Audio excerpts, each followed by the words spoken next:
సాయంత్రం మోతిప్పితే మగవాళ్ళ అకౌంట్లో నుంచి 30,000 పోతున్నాయి, ఎవరా కాదా?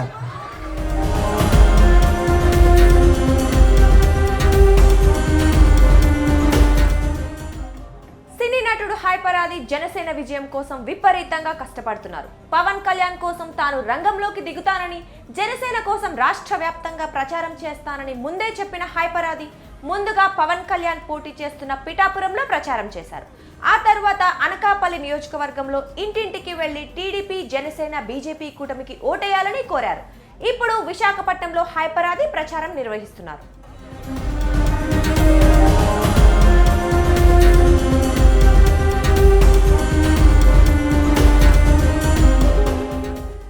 విశాఖపట్నం టీడీపీ ఎంపీ అభ్యర్థి శ్రీభరత్, దక్షిణ నియోజకవర్గం జనసేన ఎమ్మెల్యే అభ్యర్థి వంశీకృష్ణ కోసం హైపరాది శుక్రవారం రాత్రి ప్రచారం నిర్వహించారు.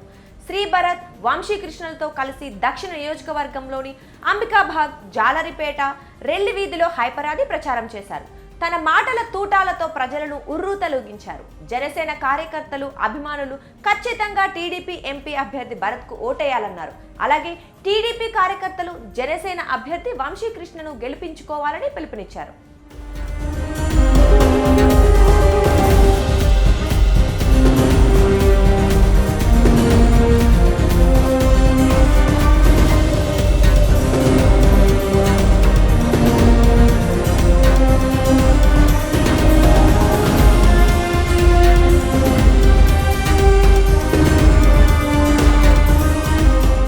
భాగంలో వంశీకృష్ణ గారికి టికెట్ జరగడం జరిగింది. వంశీ గారు కూడా రాత్రింబాలు కష్టపడి ఈ నియోజకవర్గంలో గెలుద్దాం అనేది, ఈ కూటమిని గెలిపిద్దామని చాలా బాగా కష్టపడుతున్నారు. జనసేన, టీడీపీ, బీజేపీ కార్యకర్తలు కూడా అందరు కలిసి పనిచేస్తున్నారు. ఆది గారు థ్యాంక్ యూ ఇక్కడికి వచ్చి ప్రచారం చేసినందుకు. నేను అసలు ఆది గారి గురించి కొంచెం మాట్లాడాలి, ఎందుకంటే మాకు ఈ ఎలక్షన్స్లో సినిమాలు చూసే టైం లేదు.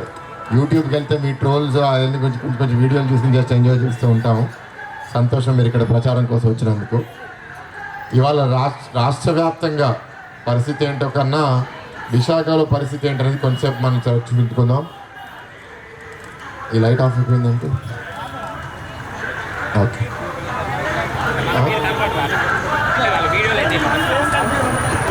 నాకు ఆడియన్స్ ఇంపార్టెంట్ లేండి, నేను అడగకపోయినా పర్లేదు. దక్షిణ నియోజకవర్గంలో ప్రస్తుతం తెలుగుదేశం పార్టీ గెలిపించిన ఎమ్మెల్యే తెలుగుదేశం పార్టీ వదిలేసి వైఎస్ఆర్సీపీకి వెళ్ళిపోయారు. వెళ్ళిపోతే పర్వాలేదు, కానీ వెళ్ళిపోయిన తర్వాత గెలిపించిన పార్టీని, గెలిపించిన నాయకుడిని తిట్టడం అనేది చాలా బాధాకరం. అది కూడా స్వార్థ ప్రయోజనాల కోసం వెళ్ళారే తప్ప ఈ ప్రాంత అభివృద్ధి కోసం ఏమీ వెళ్ళలేదు. దక్షిణ నియోజకవర్గాల్లో నేను కూడా ప్రతి వార్డులో పర్యటించాను. మీ భారత్ మీ విశాఖ అని. ప్రతి వార్డులో డ్రైనేజ్ సమస్యలు, నీరు సమస్య, దోమల సమస్య, ఈ పోర్టు కాలుష్యం అనేది ప్రతి వార్డులో సమస్య అనేది ఉంది. ఇవన్నీ మార్చుకోవాలంటే కొంచెం దాని మీద ఒక ఆలోచన ఉన్న ప్రభుత్వం మీరందరూ తెచ్చుకోవాలి. గతంలో విశాఖపట్నంలో ఇక్కడ ఓటర్స్ అందరూ మాత్రం తెలుగుదేశం ఉంటేనే బాగుంటుందని తెలుగుదేశాన్ని మీరు గెలిపించారు, కానీ రాష్ట్ర వ్యాప్తంగా మాత్రం తెలుగుదేశం ఓడిపోయింది.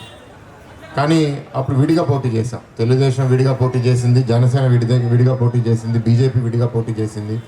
నా కోసం కూడా మీరందరూ ఓట్లు వేశారు ఇక్కడ ఈ నియోజకవర్గంలో, కానీ దగ్గరికి వచ్చి ఓడిపోయారు 4,000 ఓట్ల తేడాతో. కానీ ఇవాళ కలిసి పోటీ చేస్తున్నాం కాబట్టి తప్పకుండా ఇక్కడ ఎమ్మెల్యే అభ్యర్థి వంశీ గారిని కూడా మీ అందరి గ్లాస్ సింపుల్కి ఓటేసి గెలిపించమని మీ అందరినీ కోరుతున్నాం. మాకు సైకిల్ గురించి ఓటేపించమని మీ అందరినీ గెలిపించమని కోరుతున్నాము. ఎందుకంటున్నామంటే ఇవాళ ఈ 5 సంవత్సరాల పాలన చూసి నాకు చాలా బాధ కలుగుతుంది. మనం ఇక్కడ ఉద్యోగాలు ఎట్లా సృష్టించాలి, డ్రైనేజ్ సమస్యలు ఎట్లా సాల్వ్ చేయాలి, ఇక్కడ దోమల సమస్య ఎట్లా సాల్వ్ చేయాలి, ఇట్లా ఆలోచించకుండా ఎవరు గోడ ఎప్పుడు కొట్టేయాలి, ఎవరిని ఎట్లా భయపెట్టాలి, ఎవరిని ఎప్పుడు జైల్లో పెట్టాలి, ఇప్పుడు కళ్యాణ్ గారు వచ్చి ఏదైనా మాడితే ఆయన్ని ఎవరితో తిట్టించాలి, ఇదే ఆలోచనలో వైఎస్ఆర్సీపీ ఎక్కువ ఉంది. జనాలకు కావాల్సింది వాళ్ళ జీవితం ఎట్లా అభివృద్ధి అవ్వబోతుంది. సంక్షేమ పథకాలు చేస్తూ ప్రతి ఇంట్లో ఉద్యోగాలు సృష్టించాలి. ఇవాళ మీ ఇంట్లో వీళ్ళు ఏదైనా ఉద్యోగాలు సృష్టించారమ్మా? వైఎస్ఆర్సీపీ పార్టీ మీకు ఎన్ని ఉద్యోగాలు సృష్టించారా? వాళ్ళని అడిగితే సృష్టించారని అంటున్నారు. ఏంటి? వాలంటీర్ ఉద్యోగం. వాలంటీర్ ఉద్యోగం తప్పు అని నేను అనట్లే, కానీ డిగ్రీ చదివి, ఇంజనీరింగ్ చదివి 5,000 రూపాయలు సృష్టించే ఉద్యోగం సరిపోతుందండి ఎవరికైనా సరే ఇక్కడ? అది మీ అందరూ ఒకసారి ఆలోచించండి. అది మాకు బాధ కలిగేది.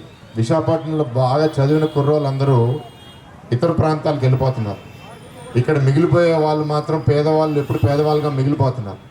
మీకు పేదవాళ్ళుగా మిగిలిపోవాలి అని ఉంటే మీరు మళ్ళీ వైఎస్ఆర్సీపీకి ఓటేయచ్చు.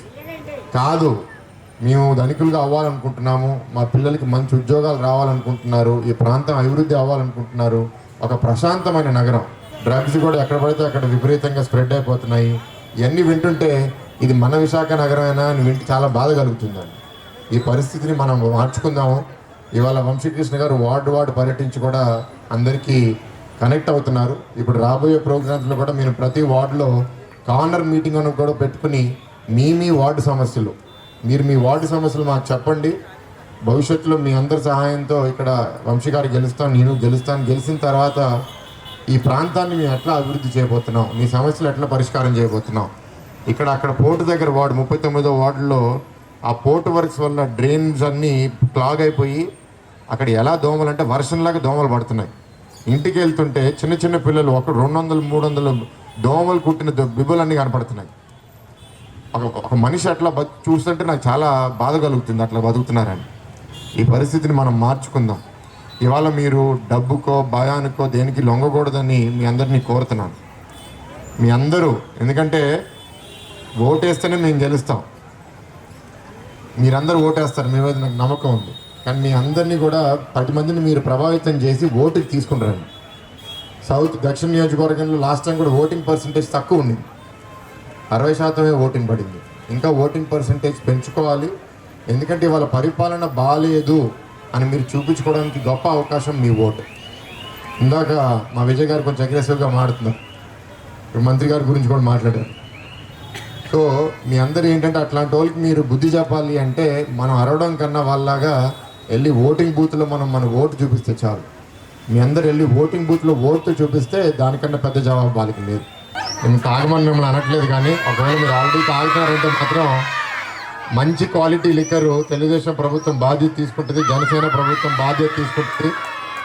ఎందుకంటే ఇక్కడ మహిళలందరికీ ఈ గవర్నమెంట్ మిమ్మల్ని చీట్ చేసింది. లాస్ట్ టైం మద్యపాన నిషేధం చేయకుండా మేము అసలు ఎలక్షన్స్కి రాము అని అన్నారు. మద్యపాన నిషేధం వదిలేసేయండి, కావాలా? ఎట్లా అమ్మా ఈ ప్రభుత్వం ఏం చేసిందో చెప్పు. నా మాట నేను చెప్తా. ఇప్పుడు ఆవిడ వద్దు తీసేయండి అంటుంది. ఈ ప్రభుత్వం ఏం చేసిందో మీకు చెప్పాలి కదా. ఇవాళ మేము 2019లో మేము ఓడిపోతే మద్యపానం మీద రాష్ట్రానికి వచ్చే ఆదాయం 7,000 కోట్లు. ఇవాళ ఎంతో తెలుసా? మీరు ఎవరన్నా చెప్తారా? తెలీదు. 25,000 కోట్లు. అంటే మద్యపాన నిషేధం చేస్తానన్న ప్రభుత్వం 7,000 నుంచి 25,000 అంటే మీ రక్తం పీల్చేస్తుంది. ఇంకోటి కూడా చేసింది ఘనత ఈ ప్రభుత్వం. ఆ 25,000 కోట్ల ఆదాయం వస్తుంది కదా, దాన్ని తాకట్టు పెట్టి 15 సంవత్సరాలు రాబోయే ఆదాయం మీద అప్పు కూడా తీసేసుకుంది. ఇప్పుడు మేము దాన్ని ఆపాలన్నా బ్యాంక్ కూడా ఒప్పుకోడు. బాబు నువ్వు 15 సంవత్సరాలు వచ్చే ఆదాయం తాకట్టు పెట్టి అప్పు తీసుకున్నావు, నువ్వు ప్రతి సంవత్సరం ఈ ఆదాయంలో నాకు అప్పు నువ్వు కట్టకపోతే నేను నిన్న వదలను అని బ్యాంక్ కూడా మా మీదకి వచ్చేస్తాడు. మేము ఇవాళ ఆపడం అనేది అంత ఈజీ కాదమ్మా, ఎందుకంటే వీళ్ళు మీ అందరినీ చీట్ చేశారు. ఒక కమిట్మెంట్ మేము ఏమేమగలుగుతామంటే మంచి క్వాలిటీ ఇచ్చి ధర అందుబాటులో వచ్చేటట్టు చేస్తాం, మీ జేబులో చిల్లు పడకుండా చేయగలుగుతాం. మెల్లమెల్లగా ఇంకా మంచి అలవాట్లు సమాజంలో రావాలి. ఎప్పుడైతే పని ఉందో, ఎప్పుడైతే బిజీగా ఉన్నారో టైం వేస్ట్ అవ్వదు. మీ చుట్టూ వాళ్ళు అరుస్తుంటే నాకు మీరు చెప్పేది వినపడట్లేదు. థ్యాంక్ యూ అమ్మా, థ్యాంక్ యూ. మీ ఉత్సాహంతో చూసి ఇప్పుడు ఆదిగారు ఇంకా మిగతా వార్డులు అన్ని కవర్ చేయాలి, అన్నిటికీ మేము వెళ్తాం. మీ ఓట్, మీ అందరూ విలువైన ఓటుని వినియోగించి ఈ వార్డులో కూడా మంచి ఓటింగ్ పర్సంటేజ్ చూపించి ఇద్దరు అభ్యర్థులను గెలిపించమని కోరుకుంటూ మీ సెలవు తీసుకుంటున్నాను. Thank you. సాయంత్రం మోతిప్పితే మగవాళ్ళ అకౌంట్లో నుంచి 30,000 పోతున్నాయి, అవునా కాదా? మరి ఇది కూడా మీరు గుర్తుపెట్టుకోవాలి. బటన్ నొక్కటం, పొద్దున బటన్ నొక్కటం, సాయంత్రం అయితే పేక నొక్కటం, రెండు జరుగుతున్నాయి, అవునా కాదా? ఇవి కూడా గుర్తుపెట్టుకోవాలి. ఇంకోటి ఏమంటున్నారు, వాళ్ళందరూ కలిసి వస్తున్నారు, మేము సింగిల్ గా వస్తున్నాం అంటున్నారు, అవునా? ఒక ఎగ్జాంపుల్ చెప్తా మీకు. మన ఇంట్లో ఒక దొంగ పడ్డాడు, మనం ఏం చేస్తాం? నలుగురం కలిసి తరిమి కొడతావా లేదా? ఆ మందు ఎంత పని చేసిందంటే నా దగ్గరకు వచ్చి హైపరాదిని అడిగానని చెప్పండి అండి అంటున్నాడు అతనికి. ఆ కల్తీ మద్యం అంత పని చేస్తుంది. కాబట్టి ఇది కూడా గుర్తుపెట్టుకోండి. మీరు ఈసారి మన చంద్రబాబు నాయుడు గారు పెట్టిన సూపర్ 6 అనే పథకాలు ఉన్నాయి, అవి బాగా గుర్తుపెట్టుకోండి. ఎందుకంటే ఈ 5 సంవత్సరాలు సంక్షేమ పథకాల పేరుతో మిమ్మల్ని అందరినీ మోసం చేశారు. ఏది కరెక్ట్ గా రాలేదు. అన్నిట్లో సగం వాళ్ళు నొక్కేయటం మీకు కొంచెం ఇదే జరిగింది. ఈసారి సంక్షేమ పథకాలన్నీ చాలా పర్ఫెక్ట్ గా సూపర్ 6 అని పెట్టారమ్మా. మీరందరూ ప్రతి మహిళకి ఎంతమంది పిల్లలు ఉంటే అంతమంది పిల్లలకి సంవత్సరానికి 15,000 చొప్పున మీ అకౌంట్ లో పడతాయి. అలాగే మహిళకి ఆర్థిక ఇబ్బంది ఉన్న ప్రతి మహిళకి నెలకు 1,500 చొప్పున మీ అకౌంట్ లో పడతాయి. సంవత్సరానికి 3 గ్యాస్ సిలిండర్లు ఫ్రీ. మీకు ఉచిత ఆర్టీసీ బస్సు ప్రయాణం. మీరందరూ ఉచిత ఆర్టీసీ బస్సు ప్రయాణం. మన సీఎం గారు ఏమంటారు? మిమ్మల్ని అన్నా అన్నా అన్నా అంటుంటారు. అన్నా అన్నా అన్నా అంటూనే అన్నా క్యాంటీన్లు మొత్తం తీసేశారు. అవునా కాదా? మరి పేదవాడికి 5 రూపాయలకే భోజనం తరుగుతున్న అలాంటి అన్నా క్యాంటీన్లు తీసేయటం ఎంత దురదృష్టమో మీరే అర్థం చేసుకోండి. ఈసారి మన కూటమి ప్రభుత్వం గెలిస్తే పవన్ కళ్యాణ్ గారి తరపున డొక్కా సీతమ్మ క్యాంటీన్లు, అలాగే చంద్రబాబు నాయుడు గారి తరపున అన్నా క్యాంటీన్లు, ఇవన్నీ కూడా మీకు 5 రూపాయలకే భోజనం దొరుకుతుంది. పేదవాడి ఆకలి తీరుతుంది. ఇవన్నీ మీరు గుర్తుపెట్టుకోవాలమ్మా. ప్రతి పథకం కూడా ఇప్పుడు ఈ ఎలక్షన్ కోడ్ వల్ల మీకు ఈ మంత్కి సంబంధించి మీకు పెన్షన్ రాకపోవచ్చు. కానీ జూన్ నెలలో కూటమి వచ్చిన వెంటనే ఈ నెలది ఆ నెలది కలిపి మీకు ఆ 4,000, 3,000, 7,000 మీ అకౌంట్ లో పడతాయి పెన్షన్. మీరు ఒకసారి గుర్తుపెట్టుకోండి. కార్యం తలపెట్టాలంటే టీడీపీ జనసేన కలిసి ఉండడం అంత ఇంపార్టెంట్.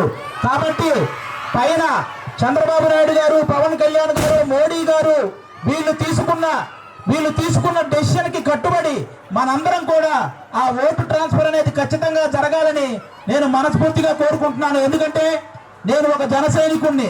నాది చేమకుర్తి మండలం, సంతనూతలపాడు నియోజకవర్గం. అక్కడ టీడీపీకి టికెట్ ఇవ్వడం జరిగింది. పవన్ కళ్యాణ్ గారి మాట కట్టుబడి నేను టీడీపీకి అక్కడ ఓటేస్తున్నాను. కాబట్టి మీరందరూ కూడా ఇక్కడ జనసేన కార్యకర్తలందరూ మన ఎంపీ అభ్యర్థి అయినటువంటి భరత్ గారికి మన ఓటు ట్రాన్స్ఫర్ అనేది జరగాలి. అలాగే జనసేనకు సంబంధించిన వంశీకృష్ణ యాదవ్ గారికి టీడీపీ కార్యకర్తలందరూ ఓటు ట్రాన్స్ఫర్ కూడా జరగాలి. కాబట్టి ఒకటి గ్లాసు గుర్తు, ఇంకోటి సైకిల్ గుర్తు. ఓకేనా?